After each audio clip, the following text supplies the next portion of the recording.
सभी प्रश्नों को ध्यानपूर्वक अच्छे तरीके से देखिएगा। चलिए पहला प्रश्न देखिए आपके समक्ष क्या कहता है कि जनसंख्या के वितरण को प्रभावित करने वाले 3 भौगोलिक कारकों का उल्लेख कीजिए। उल्लेख करना है आपको 3 भौगोलिक कारकों का, और किसको प्रभावित करता है? तो जनसंख्या के वितरण को। जनसंख्या का वितरण का मतलब सबसे पहले समझिए, जनसंख्या का वितरण कहने का मतलब होता है कि जो लोगों की संख्या है वो किस प्रकार से वितरित है, बोले तो किस प्रकार से वो डिस्ट्रीब्यूट है, कितनी जनसंख्या कितने स्थान पे कहां कहां कैसे किस अवस्था में रह रही है, इसके बारे में यहाँ पर कहा जा रहा है। तो जनसंख्या का वितरण, जो जनसंख्या का बंटवारा हुआ है, तो उसको जो प्रभावित करने वाले जो 3 भौगोलिक कारक है उसके बारे में आपको उल्लेख करना है। और सबसे पहले तो मैं आप लोगों से सॉरी बोलूंगा, 2 दिनों से आप लोगों की क्लासेस नहीं चल रही थी। मेरा जो तबीयत है वो ठीक नहीं था, जिसके कारण से आपकी क्लासेस मैं नहीं ले पा रहा था। अभी भी देखिए आवाज़ थोड़ा सा चेंजेस है, लेकिन फिर भी मैंने क्लास शुरू कर दिया है। तो देखिए जनसंख्या के वितरण को प्रभावित करने वाले 3 भौगोलिक कारकों का उल्लेख करना है। तो 3 भौगोलिक कारक आपके कौन कौन से हो जाएंगे? भौगोलिक कारक मतलब ज्योग्राफिकल फैक्टर दोस्तों। भौगोलिक कारक मतलब क्या हो जाएगा? Geographical factor. तो आपके पहला तो होता है जल की उपलब्धता, भू आकृति, और तीसरा जलवायु। चैप्टर को मैंने पढ़ाया तो आपको इन सभी टर्म्स के बारे में मैंने बहुत अच्छे तरीके से समझा कर पढ़ाया कि किस प्रकार से जो होता है जनसंख्या का वितरण जो होता है प्रभावित होता है। इसके 3 कारक मैंने पढ़ाए आपको, भौगोलिक कारक, आर्थिक कारक और राजनीतिक और सांस्कृतिक कारक। ठीक है, तो ये मैंने आपको समझाया था। तो यहाँ पर देखिए अभी यहाँ पर केवल आपसे पूछ रहा है कि भौगोलिक कारकों की ही विवेचना आपको करनी है। तो जल की उपलब्धता, तो लोग उन क्षेत्रों में बसने को प्राथमिकता देते हैं मेरे दोस्त जहां जल आसानी से उपलब्ध होता है, क्योंकि आपको पता है जल जो है वो जीवन का मुख्य आधार है। कहा जाता है ना कि जल के बिना हम लोग जीवन की कल्पना भी नहीं कर सकते हैं। तो हमारा जो लाइफ है वो वाटर पे पूरी तरह से क्या है? तो डिपेंडेंट है। तो जल जहां पे उपलब्ध रहता है वहां पे लोग जो होते हैं वो ज्यादातर बसने को अपनी प्राथमिकता देते हैं। प्राथमिकता देना मतलब वहां पे रहने को वो ज्यादा चाहते हैं। भू आकृति, जहां पे जो भूमि जो होती है, भूमि की आकृति जो अच्छी होती है वहां पर भी लोग जो होते हैं वो रहना पसंद करते हैं। जैसे समतल मैदानों पे, मंड ढालों पे, यानी ढाल कम हो, वहां पर भी लोग बसने को अपना क्या देते हैं? तो प्राथमिकता देते हैं और बसना चाहते हैं। तो ये बात यहाँ पे कही जा रही है, भौगोलिक कारक आपके हैं। फिर देखिए यहाँ पे जलवायु जो आपका हो गया, यानी कि क्लाइमेट। जो लोग होते हैं ना तो ज्यादा गर्म जगह में रहना पसंद करते हैं, नहीं ज्यादा ठंडे जगह में, मतलब जो समशीतोष्ण है वहां पे रहना पसंद करते हैं। तो कहता है कि अति उष्ण अथवा ठंडे मरुस्थलों की विषम जलवायु मानव बसाव के लिए असुविधाजनक होती है। तो सबके बारे में थोड़े थोड़े से पॉइंट्स यहाँ पे लिखे गए हैं, बाकी आपको मैंने अच्छे तरीके से इसके बारे में पढ़ाया है। भौगोलिक कारक आपके बताने थे जनसंख्या वितरण के। वितरण का मतलब मैंने बताया कि किस तरह से जनसंख्या का जो है बंटवारा किया गया है। क्लियर? अगला प्रश्न देखिएगा आप, विश्व में उच्च जनसंख्या घनत्व वाले अनेक क्षेत्र हैं, ऐसा क्यों होता है? कहने का मतलब हो गया कि जो विश्व के अनेक क्षेत्र हैं जहां पे क्या है जनसंख्या का जो घनत्व है, यानी कि पीडी मतलब पॉपुलेशन जो डेंसिटी है दोस्तों, वो क्या है आपके ज्यादा है। ऐसा क्यों होता है? तो ऐसा इसलिए होता है कि वहां पर मतलब उनके लिए रहने योग्य रहता है ज्यादा अच्छा, तो वो रहना वहां पे पसंद करते हैं। देखिए वही बात है यहाँ पे जो भी है कि कुछ क्षेत्र वास्तव में सघन बसे हैं। इसका कारण है आर्थिक कारक, जैसे खनिज की उपलब्धता, नगरीकरण हो गया, औद्योगिकरण हो गया, अच्छी नागरिक सुविधाएं तथा नगरीय जीवन लोगों को आकर्षित करता है। इसीलिए विश्व के अनेक क्षेत्र खनिज भंडारों की उपस्थिति, अच्छी नागरीकरण सुविधाओं तथा औद्योगिकरण के कारण सघन बसे हुए हैं। कहने का मतलब कि वैसे क्षेत्र जहाँ पे औद्योगिकरण है, इंडस्ट्रियलाइजेशन है, जहाँ पे मतलब अच्छी सुविधाएं लोगों के लिए है, तो वहां पे लोग क्या करते हैं, खनिज की उपलब्धता जहां पे है, रहना अपना क्या कहते हैं, रहने को बढ़िया देते हैं। एग्जाम्पल के तौर पे मान लीजिए कि आपके अगल बगल में 2 गांव हैं, आपके अगल बगल में 2 गांव हैं, ठीक है। एक गांव में क्या है कि पानी पूरा, जल जो हो गया है वो पूरा सूख चुका है, और दूसरे गांव में क्या है कि जल की उपलब्धता वहां पे है।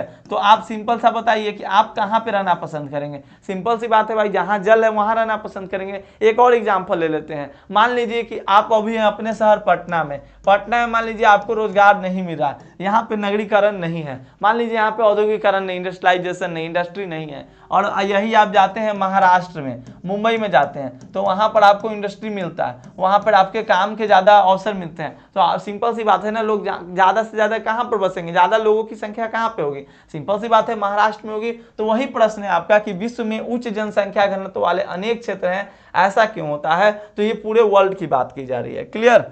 वो तो देखिएगा जनसंख्या परिवर्तन के 3 घटक कौन से हैं, यानी कि जो पॉपुलेशन को चेंज कर सकता है वैसे 3 घटकों के बारे में आपको बतलाना है। तो वे 3 घटक आपके कौन कौन से हैं, जन्म, मृत्यु और प्रवास। ये जो है जनसंख्या परिवर्तन के 3 घटक है आपके हैं। अगर जन्म बढ़ेगा, याद रखिएगा, अगर जन्म बढ़ेगा, जन्म अगर बढ़ेगा आपका तो भी क्या होगा, जनसंख्या में बढ़ोतरी होगी। जन्म अगर घटेगा तो जनसंख्या में कमी होगा। डेट मीन्स परिवर्तन का मतलब होता है चेंज, परिवर्तन का मतलब होता है चेंज, यानी कि जनसंख्या में चेंज कब कब हो सकता है, जब जन्म बढ़ेगा या जब जन्म कमेगा, मृत्यु बढ़ेगी या मृत्यु कमेगी, और प्रवास क्या होगा, लोग प्रवास अगर कर जाएंगे तो जनसंख्या में क्या हो जाता है, चेंज आपको देखने के लिए मिल जाता है। क्लियर, ये कंसेप्ट आप ध्यान में रखिएगा।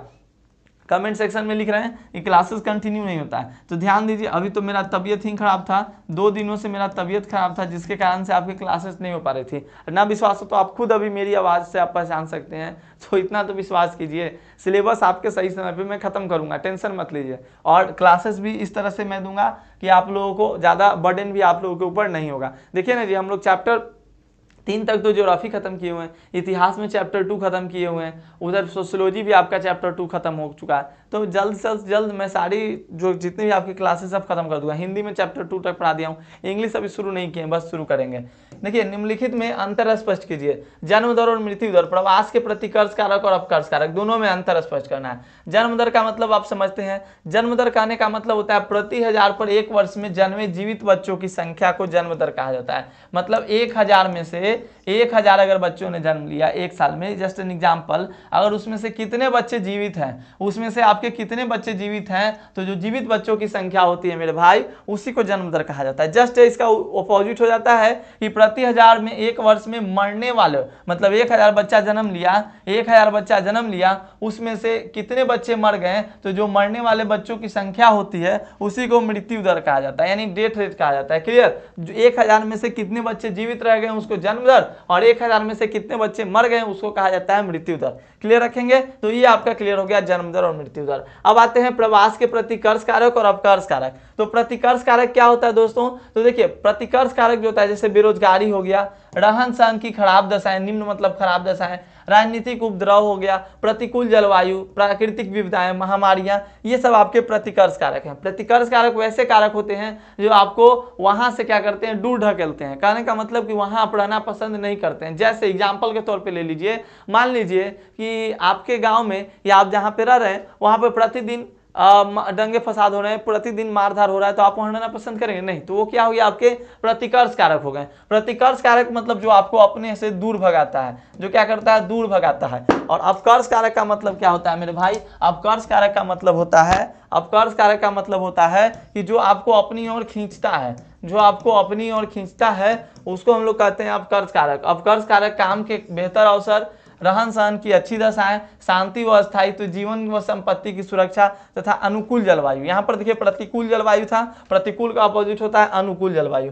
तो ये आपके अपकर्ष कारक हो गए। 5वां नंबर प्रश्न देखिए, बड़ा अच्छा प्रश्न है कि विश्व में जनसंख्या वितरण और घनत्व को, देखिए दोनों बोल दिया, जनसंख्या के वितरण और घनत्व को प्रभावित करने वाले कारकों की विवेचना करें। मैंने आपको बताया था कि कौन कौन से कारक होते हैं आपके, पहला तो हो गया भौगोलिक कारक, आर्थिक कारक, तीसरा आपका सांस्कृतिक कारक है ना जी। तो भौगोलिक कारक में मैंने आपको पढ़ाया कि जल की उपलब्धता, भू आकृति और जलवायु, इन सब चीजों के बारे में बतलाया।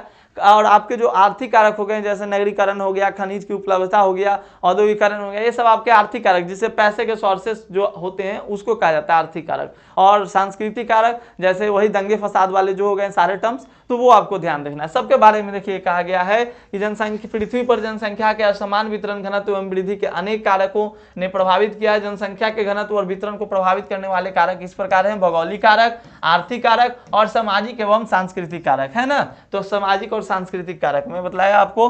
फिर देखिए यहाँ पे भौगोलिक कारक में आपके जल की उपलब्धता, तो यही सारी बात कही गई कि जल ही जीवन है, जल के कारण हम लोग मनुष्य जीवन की कल्पना भी नहीं कर सकते। जल हम लोग खाने के लिए, पीने के लिए, यहाँ तक कि भैंस धोने के लिए, सारी चीजों के लिए, कपड़ा धोने के लिए हम लोग जल का उपयोग करते हैं। तो इसलिए आपका, और कृषि के लिए भी, तो कृषि के लिए भी तो जल की उपलब्धता होनी जरूरी है ना। तो ये आपको ध्यान देना, जल की उपलब्धता। भू आकृति, ये भी मैंने बताया कि समतल मैदान पे लोग क्या करते हैं, रहना चाहते हैं, तो ये सारी बातें कही जा रही है। जलवायु भी एक बहुत बड़ा होता है फैक्टर, और मृदाएं मतलब मिट्टी भी, मतलब उपजाऊ मिट्टी में लोग रहना क्या करते हैं, पसंद करते हैं, तो ये बात भी ध्यान रखिएगा।